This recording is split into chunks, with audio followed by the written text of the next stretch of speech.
Arabaya gidiyoruz.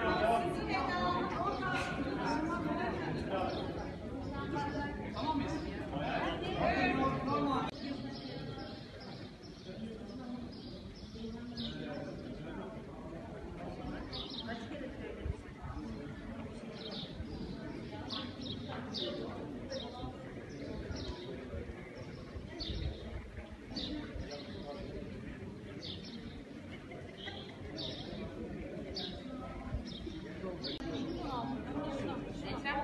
Tamam.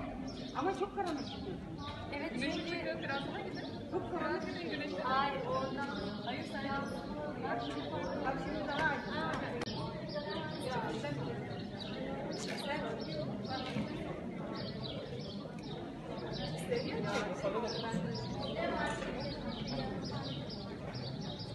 Evet, evet.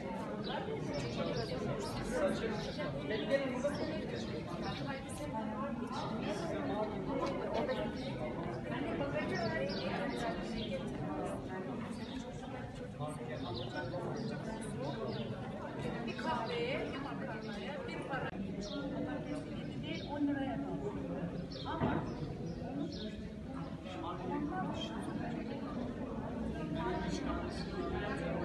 Malumunuz bütün dinlerde olduğu gibi İslam'da da ibadet edilen mabetlere girmenin bir adabı vardır.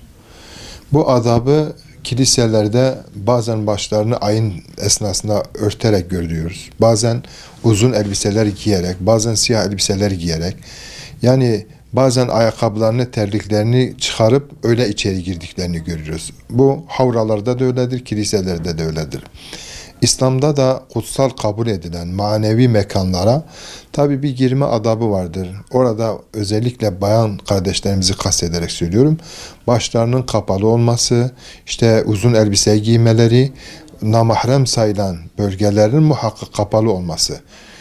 Diyarbakır'da manevi bir şehir olan kadim bir ilde 2 tane peygamberin metfun bulunduğu, 639'da sahabelerin fethettiği ve 10 sahabenin ard arda valilik yaptığı böyle 5. harem şehrimizde büyük maneviyatların bulunduğu bu kadim şehirde Ulu Camimizde tabi girerken hem de Hazreti Süleyman şehit olan sahabelerin camilerine girerken bir manevi adapla girmemiz gerektiğini hepimizin bilmesi lazım. Ulu Cami'de dolaşırken gelen, merak eden bir sürü yabancı, yerli ve yabancı turistler var.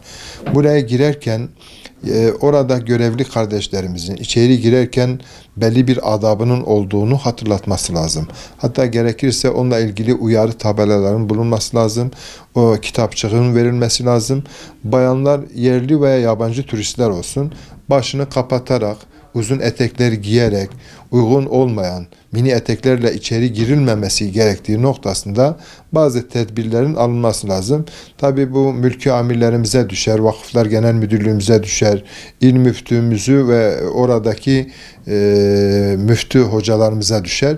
Orada özel görevlendirilmiş işkur vasıtası olur veya başka kadrolarda olur. Hem güvenlik görevlileri hem hatırlatıcı personelin muhakkak olması lazım. Ara ara rastlıyoruz. Hem Hazreti Süleyman Camisi'nde hem Ulu Cami'de ziyaret yapılırken mini etekli bayanların kasti olarak ben böyle girmek istiyorum deyişine rastlıyoruz. Orada tabii onu ikaz edecek görevlerin olması lazım. Ankara ve İstanbul birçok şehre gittiğimiz zaman dışarıdaki görevli kardeşlerimiz önce uyarıyorlar. Buraya girme adabı var. Başınızı kapatmanız lazım. Buraya girme adabı var. Etek giymeniz lazım ve caminin her yerini de dolaşamazsınız. Belli dolaşma alanı vardır. Hatırlatmasında bulunuyorlar. Yapmak istemeyenleri de içeri almıyorlar. Bizim de kendi Diyarbakır'ımızda bu 5. harem olan bölgemizde camilerimizde dolaşmak isteyen vatandaşlarımıza ya da yabancı insanlarımıza bu noktada nazik bir uyarıyla manevi adaba uyulması gerektiği noktasında hatırlatma yapmamız lazım. Bazen basında da görüyoruz. Bazen işte orada namaz kılarken namazın önünde minik etekli, orası burası açık olan bazı bayanların rahat rahat oturduklarını, gezdiklerini, sağa sola baktıklarını, başları açık mihraba kadar gittiklerini, dokunduklarını görüyoruz ve üzülüyoruz.